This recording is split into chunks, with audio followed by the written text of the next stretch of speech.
Kamishna wa chuo cha mafunzo Zanzibar Kanal Khamisi Bakari Hamisi amesema ujio wa nishati safi kwa chuo cha mafunzo ni fursa ya kipekee, kwani itapelekea kufanya matumizi yao na kuepusha kuathiri rasilimali na mazingira kwa ujumla. Amesema hayo wakati wa hafla ya utiaji wa saini makubaliano ya kisheria baina ya chuo hicho pamoja na shirika la madini la taifa STAMICO kwa kushirikiana na taasisi ya matumaini kwa watu wenye ulemavu FDH, hafla iliyofanyika makao makuu ya chuo hicho Kilimani mjini Unguja. Amesema chuo cha mafunzo kina wajibu wa kurekebisha tabia na kuwasaidia watu kuepuka uhalifu ili kutokurejea makosa yatakayopelekea kuingia katika vyuo vya mafunzo. Hivyo ujio wa taasisi hizo utasaidia wanafunzi wanaotumikia katika vyuo hivyo kujiendeleza pindi watakapomaliza vifungo vyao. Kamishna Hamisi ameahidi kutoa ushirikiano kwa taasisi hizo ili kuimarisha umoja na mshikamano baina yao sambamba na kufikia malengo yaliyokusudiwa. Kamishna Hamisi ametoa wito kwa taasisi na mashirika mengine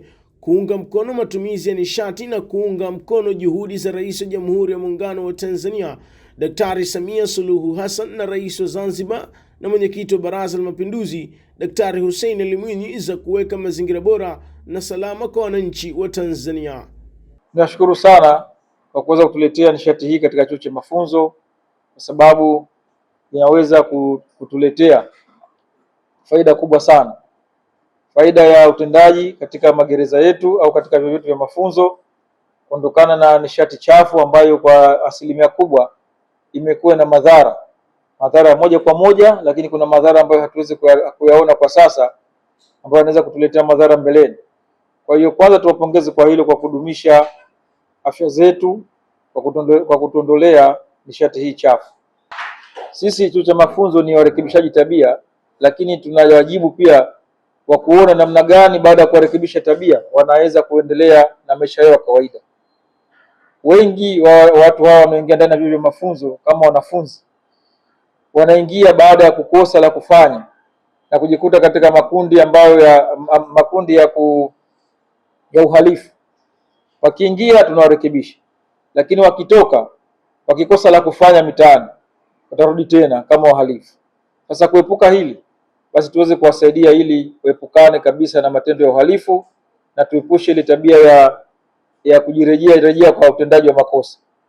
Kwa hiyo mkurugenzi mtendaji, kwa fursa hii uliyotangaza, ningeomba na hapa tuje tuangalie uwezekano wa kundi hili kuingiza katika fursa hii ya kuwa mawakala wa nishati safi.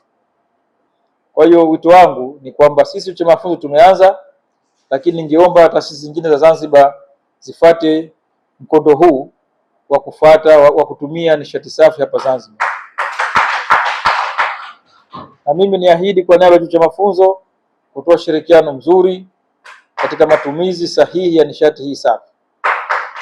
Na pia tutakuwa wadau wakubwa sana wa kuitangaza nishati hii safi, lakini tutakuwa wadau wakubwa wa kuepukana na matumizi ya nishati chafu. Naye mkurugenzi mtendaji wa shirika la madini la taifa STAMICO Dr. Venus Mwase amemshukuru kamishna wa chuo cha mafunzo Zanzibar kwa utayari wake wa kuwaunga mkono katika mwendelezo wa ajenda ya nishati safi ya kupikia ili kuinusuru jamii ya Zanzibar kutokana na athari ya mazingira na kuleta maendeleo kwa taifa. Dr. Venus ameahidi kutoa ushirikiano wa hali ya juu kwa chuo cha mafunzo na kuhakikisha huduma hiyo inapatikana kwa wakati sahihi na ubora unaohitajika. Ninakuahidi Mheshimiwa Kamishna, mimi kama mtendaji mkuu wa shirika na kuahidi ushirikiano wa hali na mali. Huyu ni wakala wangu, nitamwezesha kwa namna ya kipekee kuhakikisha kwamba hii huduma inakuja kwa ubora na kwa wakati na kwa kiwango kinachohitajika.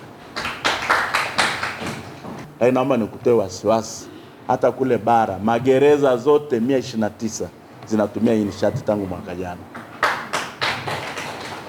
Kwa upande wake, mkurugenzi mtendaji wa taasisi ya matumaini kwa watu wenye ulemavu FDH ndugu Michael Salary amemshukuru kamishna wa chuo cha mafunzo kwa ushirikiano wake wenye kulenga maslahi mapana ya taifa na kuwa kiunganishi mzuri baina yao na taasisi nyingine. Kwa dhati ya moyo wangu naomba nichukue fursa hii kumshukuru sana kamishna wa chuo cha mafunzo Zanzibar kwa namna ambavyo alilipokea jambo hili kwa umuhimu mkubwa.